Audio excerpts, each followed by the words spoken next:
When we did a study in Gideon, we saw that there was an existing problem at the time in the land of Israel. They were impoverished by the Midianites. In Judges chapter 6, this presence of the Midianites made it impossible for the children of Israel to access food to such a point that you would have a farmland growing with great harvest. But because you're afraid of your enemies, you cannot access that food. It's like a typical case of saying that there are farmers who have planted their crops and there are certain people who are invading their farmlands to exploit their farmlands for other purposes other than what the farmers intended, and the farmers now are scared of even going to their own farms because they are likely will be killed if they insist on harvesting their crops or defending their crops.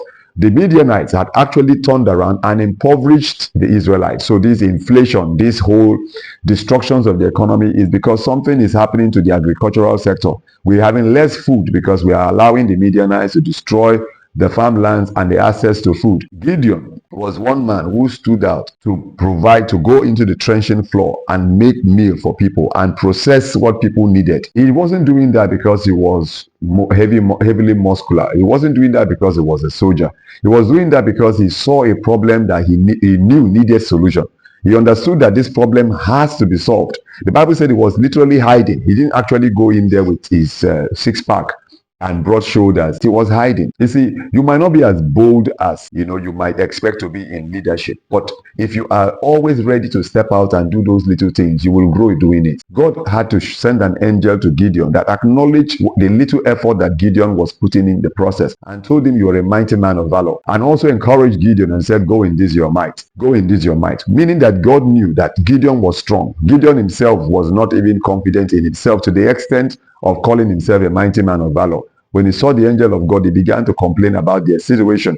But God acknowledged the fact that even when he was not as strong as people or what people will expect of him, he still took the time out of that pressing tyrannic situation, out of that dangerous situation. Gideon took the time to prepare food for people, and God said, you are a mighty man. So how many of us, in the face of challenges, in the face of difficulties, in the face of impossibilities, even when we do not have enough to do what we are expected to do, we'll still step out in leadership and say, I can't sing very well, but because there is no choir, I will start in the music ministry. How many of us will go to church and say, well, I don't know how to do this very, very well.